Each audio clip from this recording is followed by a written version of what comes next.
وَلَنَبْلُوَنَّكُمْ بِشَيْءٍ مِّنَ الْخَوْفِ وَالْجُوعِ وَنَقْصٍ مِّنَ الْأَمْوَالِ وَالْأَنفُسِ وَالثَّمَرَاتِ، ہم ضرور آزمائیں گے دنیا کی زندگی میں تمہیں خوف کے ذریعے، بھوک کے ذریعے، جان اور مال میں نقص کے ذریعے، وَبَشِّرِ الصَّابِرِينَ، اور بشارت ہوگی صبر کرنے والوں کے لیے۔ تو یہ ساری تکلیفیں، ان کو آپ مکافات عمل کہہ کے نہیں جان چھڑا سکتے، یہ اللہ کی طرف سے آزمائش بھی ہو سکتی ہے کسی کے اوپر۔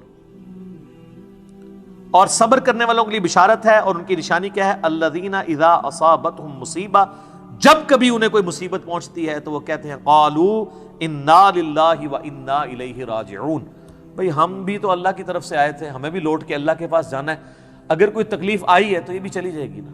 سب سے بڑی تکلیف کیا ہے؟ موت، وہ بھی تو ہم پہ آنی ہے نا، تو اس سے پہلے اگر چھوٹی تکلیف آئی ہے تو اللہ کی طرف چلی جائے گی۔ اس کانٹیکسٹ میں ایک حدیث ہے صحیح مسلم میں بڑی زبردست، ام سلمہ کہتی ہیں کہ جب ابو سلمہ میرے خاوند فوت ہوئے،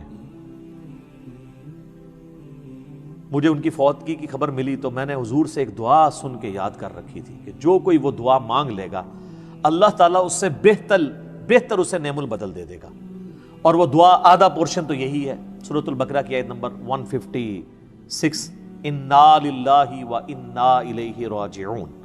اس کے بعد ہے اللہم اجرنی، یہ جھٹکے سے ملے گا، اللہم اجرنی، حمزہ آگے، اللہم اجرنی فی مصیبتی واخلف لی خیرا منہا، اے اللہ مجھے اس مصیبت میں اجر عطا فرما اور میرے لیے اس سے بہتر نعم البدل کر دے۔ تو کہتی ہیں کہ نبی علیہ السلام نے فرمایا تھا جو یہ دعا مانگ لے گا نا تو اللہ تعالیٰ اس کی کمپنسیشن فرما دے گا، اسے بہتر نعم البدل دے گا۔ کہتے ہیں میں نے دعا تو کی، پھر میں یہ سوچتی تھی کہ میرے خامن جیسا تو کسی کا خامن نہیں ہوگا، ابو سلمہ جیسا خامن مجھے کیسے مل سکتا ہے۔ تو جب عدت پوری ہوئی تو نبی علیہ السلام نے پیغام کا نکاح کا پیغام بھیج دیا، ام المومنین بن گئی، اور یہ ہماری وہ ماں ہے جو سب سے آخر میں فوت ہوئی ہیں 64 ہجری میں، واقعہ کربلا کے بھی 3 سال بعد۔ تو اس دعا کی یہ دعا یاد رکھیں، چھوٹی موٹی بھی کوئی بھی تکلیف، کوئی بچوں کو پہنچتی ہے گھر میں، کسی کو زخم لگتا ہے، ٹھوکر لگ جاتی ہے، کوئی مالی نقصان ہو جاتا ہے، فوراً یہ دعا، اور میں نے الحمدللہ 20 دفعہ یہ دعا آزمائی ہے۔ وقتی طور پہ تو فیل ہو رہا ہوتا ہے کہ یار کوئی مسئلہ خراب ہو گیا، لیکن اس کے بعد اسی شر کے اندر خیر چھپی ہوئی ہوتی ہے، وہ مل جاتی ہے۔ اس آپ دعا کو یاد رکھیں، اور صبح و شام جو چھوٹی موٹی کوئی خبریں بھی آپ کو ملتی رہتی ہیں نا، اس کے اوپر آپ یہ دعا پڑھتے رہیں، یہ آپ کے لیے ایک بہت بڑا وظیفہ ہے انشاءاللہ تعالی۔ باقی یاد رکھیے گا کہ یہ مکافات عمل کا جو معاملہ ہے نیک اور بد لوگوں کے اعتبار سے ڈیفرنٹ ہے۔ نیک لوگوں کو جو تکلیفیں آتی ہیں نا دنیا میں، وہ ان کے درجات کو بلند کرنے کے لیے آتی ہیں، اور یہ اللہ تعالیٰ نے بڑی سختی کے ساتھ سورۃ العنکبوت کے اندر نا صحابہ کرام کو ایڈریس کر کے نا یہ فلسفہ کلیئر کیا ہے، آیت نمبر 2 اور 3 کے اندر، احسب الناس ان یترکوا ان یقولوا آمنا وهم لا یفتنون، کیا لوگ اس گمان میں ہیں کہ انہیں صرف اس بات پہ چھوڑ دیا جائے گا کہ وہ ایمان لے آئے اور ہم ان کی آزمائش نہیں کریں گے؟ وَلَقَدْ فَتَنَّ الَّذِينَ مِن قَبْلِهِمْ، بے شک ہم نے ضرور آزمایا تھا ان سے پہلے لوگوں کو، فَلَيَعْلَمَنَّ اللَّهُ الَّذِينَ صَدَقُوا وَلَيَعْلَمَنَّ الْكَاذِبِينَ، تو اللہ تعالیٰ ضرور جانچ کر رہے گا کہ کون سچے ہیں اپنے دعوے کے اندر، کس دعوے میں کہ غلامی رسول میں موت بھی قبول ہے، اور کون صرف نعرہ بازی کر رہے ہیں۔ اللہ تعالیٰ ان کو ظاہر کر کے رہے گا، جانچ کے رہے گا۔ تو یہ اللہ تعالیٰ نے اپنا اصول رکھا ہے، یونیورسل ٹروتھ ہے۔ اس کانٹیکسٹ میں صحیح بخاری میں ایک حدیث ہے، صحابہ کرام نے جب کافروں کی تکلیفوں کا ذکر کیا نا حضور سے، تو آپ نے فرمایا صبر کرو، اللہ کی قسم تم سے اگلے لوگوں کو زمین میں گاڑا جاتا تھا، سر کی مانگ پہ آرا رکھا جاتا تھا اور کہا جاتا تھا کہ اسلام چھوڑ دو، اور وہیں ان کے 2 ٹکڑے کر دیے جاتے تھے، وہ اپنے دین پہ قائم رہتے تھے۔ لوہے کی کنگیاں ان کے گوشتوں پہ پھیری جاتی تھی، حتیٰ کہ ہڈی تک پہنچ جاتی تھی، تب بھی وہ اپنے دین پر ثابت قدم رہے۔ تو نبی علیہ السلام نے اپنے صحابہ کو اگلے لوگوں کی یہ تکلیف گنوائی۔ تو اب وہ جو اتنی تکلیفیں کاٹتے رہے ہیں وہ کوئی مکافات عمل نہیں ان کے لیے ہوا، آزمائش تو ہوئی ہے نا جی۔ تو نیک اور برے لوگوں کے اعتبار سے ڈیفرنٹ ہے، یہ ذہن میں رکھیے گا۔ بخاری اور مسلم کی متفق علیہ حدیث ہے، نبی علیہ السلام نے فرمایا مسلمان کو کوئی بھی تکلیف پہنچتی ہے، دکھ درد بیماری، کوئی اندیشہ کہتے ہیں ذہنی ٹینشن کو، صرف کہ یہ نہ ہو جائے، حتیٰ کہ اس کے پاؤں میں کانٹا بھی چبھ جائے، تو اللہ تعالیٰ اس کے بدلے میں اس کے گناہوں کو معاف کر دیتا ہے۔ اور مسلم شریف میں ڈیٹیل ہے کہ جب یہ سورۃ النساء کی آیت نمبر 123 نازل ہوئی نا، کہ چھوٹے سے چھوٹے اعمال کا بدلہ بھی ملے گا اور چھوٹی سے چھوٹی نیکی کا بھی، تو صحابہ پریشان ہو گئے، ان کا یا رسول اللہ ہم تو یہ تو سارے پکڑے جائیں گے، کس طریقے سے کوئی بندہ پرفیکٹ ہو سکتا ہے؟ تو حضور نے فرمایا پریشان ہونے کی ضرورت نہیں ہے، مسلمان کو جو دنیا میں تکلیفیں اور بیماریاں آتی ہیں نا، وہ اس کی ان غلطیوں کا کفارہ بن جاتی ہیں۔ حتیٰ کہ جامعہ ترمذی میں، ابو داؤد میں ایک حدیث ہے، نبی علیہ السلام نے فرمایا کہ دنیا میں سب سے زیادہ تکلیفیں انبیاء کو آتی ہیں، تو کیا انبیاء پہ مکافات عمل ہو رہا ہوتا ہے؟ نعوذ باللہ۔ اس کے بعد ان پہ آتی ہیں جو ان کے بعد اللہ تعالیٰ کو سب لوگوں سے بڑھ کے محبوب ہوتے ہیں۔ آپ نے صحابہ کا بھی نام نہیں لیا، فرمایا جو بھی، وہ اس زمانے میں بھی ہو سکتا ہے، آج کے زمانے میں بھی، کیونکہ بعض اصحاب تو ایسے ہیں جنہوں نے کفر کی زندگی میں بھی موج کی ہے اور اسلام کی زندگی میں موج کی ہے، وہ تکلیفوں سے گزرے ہی نہیں ہے۔ اچھا، اور پھر فرمایا اس کے بعد وہ لوگ ہیں جو اس کے بعد اللہ کو سب سے بڑھ کر محبوب ہوتے ہیں، حتیٰ کہ انسان پہ تکلیفیں آتی رہتی ہیں اور اس کی موت کا وقت آ جاتا ہے اور اللہ تعالیٰ اسے پاک و صاف کر کے دنیا سے اٹھا لیتا ہے۔ یہ جو لوگ کہتے ہیں نا یار وہ موت کے وقت فلانے کے ساتھ، یار وہ احمد دیدہ صاحب 9 سال تک قومے میں رہے ہیں، اتنی اسلام کی انہوں نے خدمت کی، ہزاروں عیسائیوں کو مسلمان کیا، لاکھوں مسلمانوں کے ایمان کی حفاظت کا سبب اللہ نے ان کو بنایا، لیکن وہ 9 سال تک قومے کی حالت میں رہے، 1996 سے لے کے 2005 تک۔ تو کوئی کچھ کہتا تھا جی یہ وہ عیسائی بھی ان کو کہتے تھے دیکھو جی اس کو بدوا لگ گئی اور یہ وہ ہو گیا، گستاخ ہے، یہ ہے وہ ہے۔ تو یہ تو کوئی طریقہ نہیں ہے۔ اس طریقے سے جنید جمشید صاحب جب شہید ہوئے تو آپ دیکھ لیں ان کے مخالفین نے ان کے بارے میں کیا بات کی، اور صحابہ کرام کو تو رومن امپائر کی بیٹل فیلڈز کے اندر تیل کے کڑاؤں میں روسٹ کیا گیا ہے، تو آپ کیا کہیں گے نعوذ باللہ ان کے ساتھ یہ کچھ ہو گیا؟ ابو عبیدہ ابن جرح، معاذ ابن جبل لاڈلے ترین صاحب ہیں، طاعون کے مرض میں شہید ہوئے ہیں، اور طاعون میں اتنے بڑے بڑے پھوڑے جسم کے اوپر نکلتے ہیں۔ آپ تو سمجھتے ہیں کہ صحابہ کرام جو ہے وہ بڑے سکون سے بیٹھتے ہوں گے اور پھر کلمہ پڑھتے ہوں گے، ساتھ ہی ایسے روح پرواز کر جاتی ہوگی۔ حضرت حمزہ ابن عبد المطلب کا مسلح ہوا ہے، سید الشہداء ہیں۔ حضرت حسین علیہ السلام کے ساتھ جو کچھ کربلا میں ہوا ہے، تو نیک بندوں اور عام بندوں کے اعتبار سے اس کا حکم ڈیفرنٹ ہے۔ نیک بندوں کے درجات بلند ہوتے ہیں، حسین ابن علی سے اتنی بڑی قربانی نے اللہ نے لی کہ قیامت والے دن ان کو جنتی نوجوانوں کا جو سردار ہونا ہے اس کو جسٹیفائی کیا جائے کہ آؤ جی حسین جیسی ہے کسی قربانی، بنا دینا ہے سردار، آ جاؤ لے کے آؤ۔ کوئی کھڑا ہو سکتا ہے؟ ابھی تک 1500 سال میں تو نہیں کوئی دعویٰ کرے گا کھڑا ہونے کا۔ تو اللہ تعالیٰ نیکیوں کو جسٹیفائی بھی کرواتا ہے، وہ مکافات عمل نہیں ہو رہا ہوتا۔ نیک لوگوں کے لیے ڈیفرنٹ ہے، ان کے درجات بلند ہوتے ہیں، اور باقی عام لوگوں کے لیے یہ ہے کہ ان کے لیے بھی آپ نہیں کہیں گے کہ ان پہ عذاب ہے، یا اللہ کی طرف پلٹنے کا ذریعہ ہے، یا ان کے گناہوں کا کفارہ ہے۔ یہ آپ نے کسی پہ نہیں کہنا اس کے اوپر لعنت پڑ گئی، اس کے اوپر یہ ہو گیا، اس کے اوپر یہ ہو گیا، یہ آپ کو کسی نے رائٹ نہیں دیا۔ یہ بہت بڑا ظلم ہے۔ ایک طرح کے معاملات ہوئے ہوتے ہیں دونوں کے ساتھ۔ اب آپ دیکھ لیں سنیوں میں سے کوئی جیل میں جاتا ہے تو شیعہ کہتے ہیں دیکھا جی مکافات عمل ہے، شیعہ میں سے کوئی جاتا ہے سنی کہتے ہیں مکافات عمل ہے۔ تو یہ آپ جو مرضی، اور اپنوں کے لیے کہتے ہیں آزمائش ہے۔ تو یہ آج کی ڈیٹ میں آپ نے سب کے لیے آزمائش ہی کہنا ہے، ورنہ یہ مسئلہ بالکل خراب ہو جائے گا۔ اور آپ دیکھ لیں اللہ تعالیٰ کتنا غفور رحیم ہے، پورا مکی قرآن 2/3 قرآن ہے کافروں کے لیے دھمکیوں سے بھرا پڑا ہوا ہے، لیکن جب ان دھمکیوں کی ایگزیکیوشن کی باری آئی ہے سارے مسلمان ہو گئے ہیں۔ ہائے ہائے، آپ کوئی کہہ سکتا تھا کہ یا اللہ اتنی دھمکیاں تو نے دی، میں یہ کر دوں گا، تم پہ وہی عذاب آئے گا جو اگلے لوگوں پہ آیا تھا، تو اللہ اپنی کتاب کو سچا کر دینا اور عذاب لے آ۔ لیکن وہی بات، وَكَتَبَ رَبُّكُمْ عَلَى نَفْسِهِ الرَّحْمَةَ، اللہ نے اپنے اوپر لازم کیا کہ ہر حال میں اس نے رحم ہی کرنا ہے۔ اور بخاری اور مسلم دونوں میں حدیث ہے کہ اللہ نے مخلوقات کی پیدائش سے پہلے عرش پہ اپنے پاس ایک عبارت لکھ لی تھی کہ میری رحمت میرے غضب پہ سبقت لے جائے گی۔ وہ ایسی سبقت لے گئی کہ 2/3 قرآن سائڈ میں رہ گیا، دھمکیوں سے بھرا ہوا. فتح مکہ پہ جنہوں نے معافی مانگی طلقاء بنے مسلمان, حتیٰ کہ ہند کی بھی حضور علیہ السلام نے توبہ قبول کر لی, ابو سفیان کی بھی توبہ قبول کر لی. یہ بات ہے.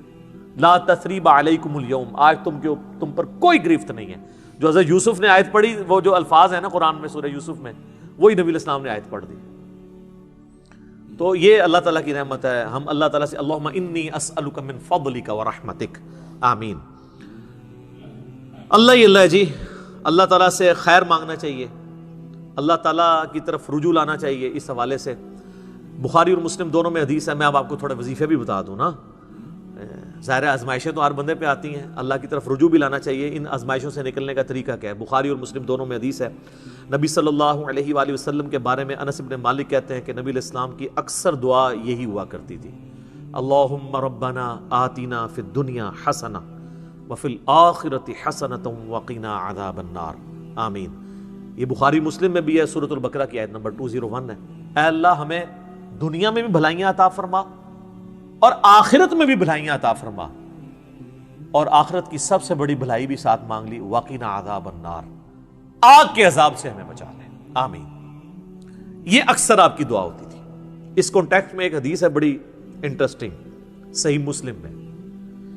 ایک صحابی بیمار ہوئے حتیٰ کہ بالکل ہڈیوں کا پنجر بن گئے, اور صحابہ کہتے ہیں چڑیا کی طرح ان کی جان ہو گئی. نبی علیہ السلام ان کی عیادت کے لیے گئے. آپ نے جب دیکھا, آپ فرمایا تو اللہ سے کیا مانگتا ہے؟ چنگا بندہ, ٹردا پھردا بندہ ایڈا منجی دے پہ گیا اور بالکل ڈھانچہ پنجر بن گیا ہڈیوں کا. اس نے کہا یا رسول اللہ, میں اللہ تعالیٰ سے یہ دعا کرتا ہوں کہ اے اللہ جو تو نے مجھے آخرت میں عذاب دینا ہے نا, دنیا میں ہی دے دے. آخرت کا عذاب تو بہت سخت ہے, تو مجھے دنیا میں ہی وہ عذاب دے دے. نبی علیہ السلام نے سبحان اللہ, کیا تم دنیا میں بھی اللہ کی تکلیف برداشت کر سکتے ہو؟ اوے تجھے تو چاہیے تھا تو کہتا اللہم ربنا آتنا فی الدنیا حسنہ وفی الآخرۃ حسنۃ وقنا عذاب النار. یعنی آپ اللہ تعالیٰ کو معاذ اللہ کو فنیٹک سمجھتے ہیں کہ آپ کہیں گے جی اس نے عذاب تو ضرور دینا تو مجھے ادھر دے دے. او یار اللہ سے اچھا ہی گمان رکھو. بخاری مسلم دونوں میں حدیث ہے, میں اپنے بندے کے گمان کے قریب ہوں جیسا میرے بارے میں گمان رکھے, بشرطے یہ کرتوت بھی ٹھیک کرے. تو سر ہم تو یہ کہتے ہیں یا اللہ ہم نہ تیری آزمائش کے قابل ہیں نہ تیرے عذاب کے قابل ہیں, ہمیں بلا حساب و کتاب ہی جنت میں داخل فرما دے, آمین. تو میں اپنے بندے کے گمان کے قریب, اچھا گمان رکھیں, انشاءاللہ تعالی اینڈ رزلٹ بھی اچھا ہوگا. آپ اللہ سے گمان اچھا رکھیں, یہ گمان بہت اہم چیز ہے. اور یہ آپ کا جو کانفیڈنس ہے نا اللہ کے اندر کہ انشاءاللہ اللہ میرے ساتھ خیر کا معاملہ ہی کرے گا. اچھا کئی لوگ ہیں وہ کہتے ہیں منو تے اللہ نے دینے ہی عذاب ہے. استغفر اللہ تعالی. آپ چاہے اچھے اعمال کرتے ہیں برے اعمال, تب بھی آپ نے یہ اپنے بارے میں یہ بات نہیں کرنی.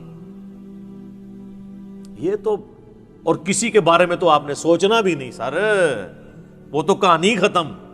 وہ تو صحیح مسلم میں حدیث ہے نا, ایک شخص نے قسم اٹھا کے کہہ دیا تھا کہ اللہ تعالیٰ اس کو کبھی معاف نہیں کرے گا. وہ بڑا گنہگار شخص تھا.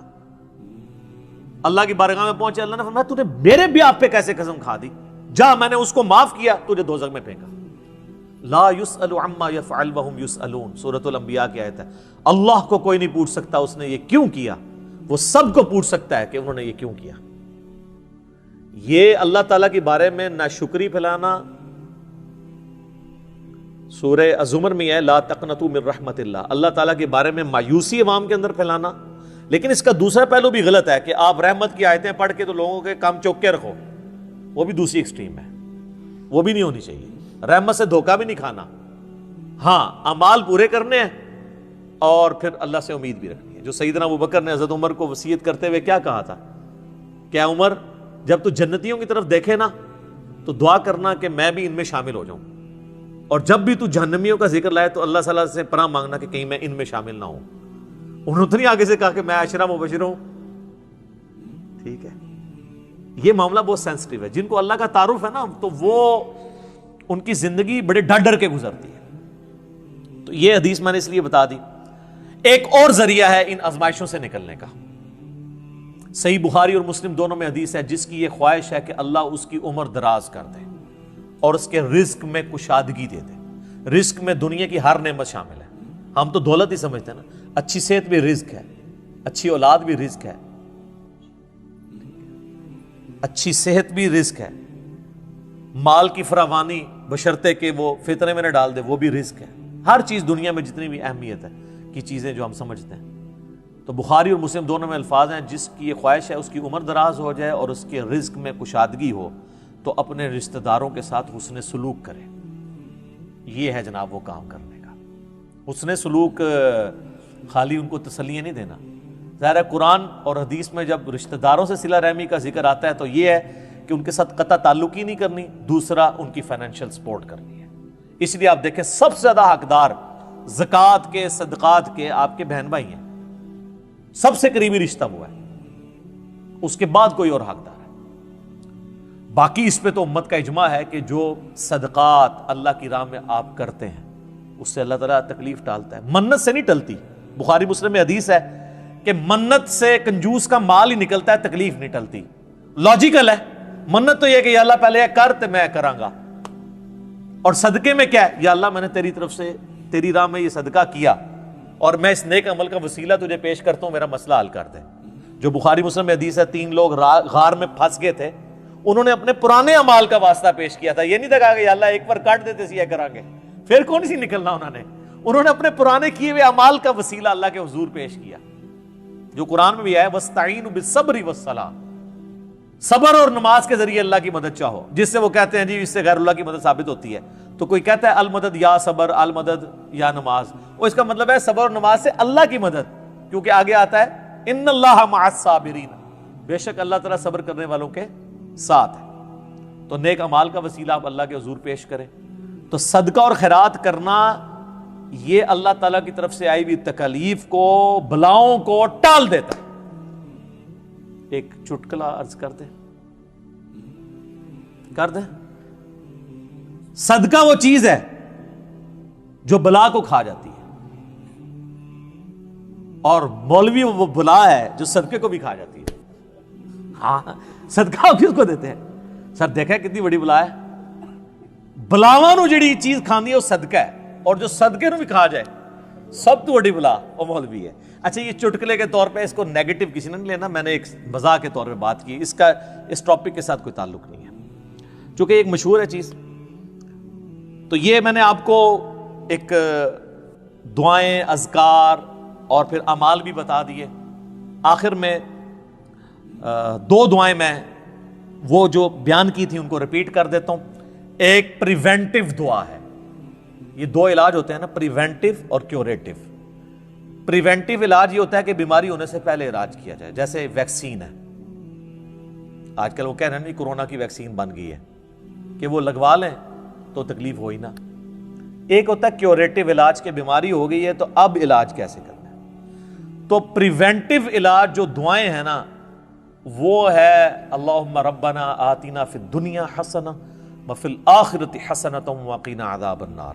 ہر نماز کے تشہد میں اسے مانگے, ٹھیک ہے, بلکہ سجدے میں مانگے. صحیح مسلم میں حدیث ہے کہ سجدے میں تم اپنے رب کے سب سے زیادہ قریب ہوتے ہو, خوب دعائیں مانگا کرو. سجدے میں بھی آپ یہ دعا مانگ سکتے ہیں, تشہد میں تو مانگے ہی مانگے. وہ بخاری مسلم میں حدیث ہے درود شریف کے بعد جو چاہو اپنے رب سے مانگو, وہ تو قبولیت کی ایک جگہ ہے. اس کے علاوہ یہ ہو گئی پریونٹیو علاج بیماریوں سے, پریشانیوں سے. جتنے سنت اذکار ہیں, بسم اللہ الذی لا یضر یا اعوذ بکلمات اللہ التامات من شر ما خلق, یہ ساری کی ساری چیزیں اللہ تعالیٰ کی طرف سے ایک سنت اذکار ہیں. لیکن یہ یاد رکھیے گا یہ ناگہانی آفات کے لیے ہیں.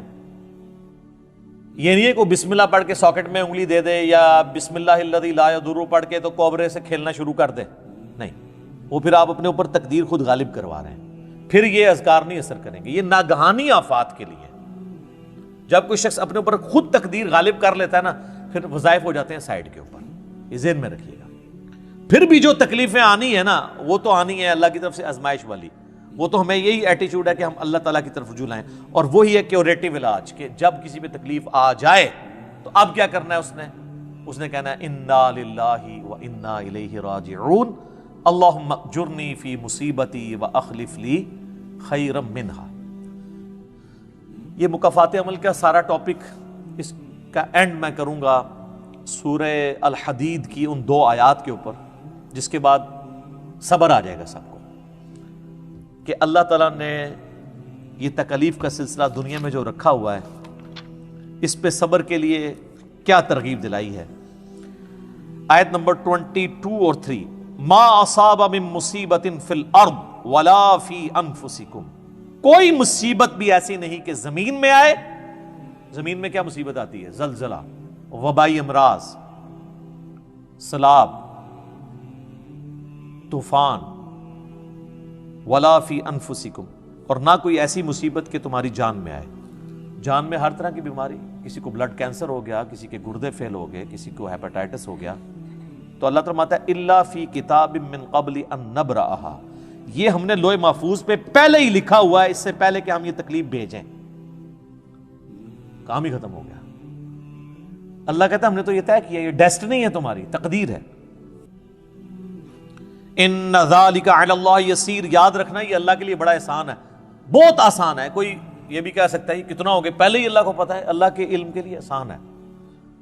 سورۃ الانعام میں تو یہاں تک آیا ہے کہ خشکیوں میں یا سمندروں کے اندر کسی درخت کا اگر پتا بھی گرتا ہے نا تو اللہ کو پہلے سے علم ہے، اور زمین کی گہرائیوں میں کوئی دانہ بھی پھوٹتا ہے نا وہ پہلے۔ اب ظاہر ہے ہمارا ذہن تو اس ڈیٹے کو سمجھ نہیں سکتا، بلکہ آج ہم نے لیپ ٹاپس میں، ہارڈ ڈسک میں وہ ڈیٹا سٹور کر لیا ہے جو 8 سے 100 سال پہلے کا انسان اس کو ماننے کے لیے تیار نہیں ہوگا کہ یہ ٹچ سکرین موبائل کیا کر سکتا ہے، اتنی دور بات کر سکتے ہیں، وہ تو اس کو بھی ماننے کے لیے تیار نہیں ہوں گے۔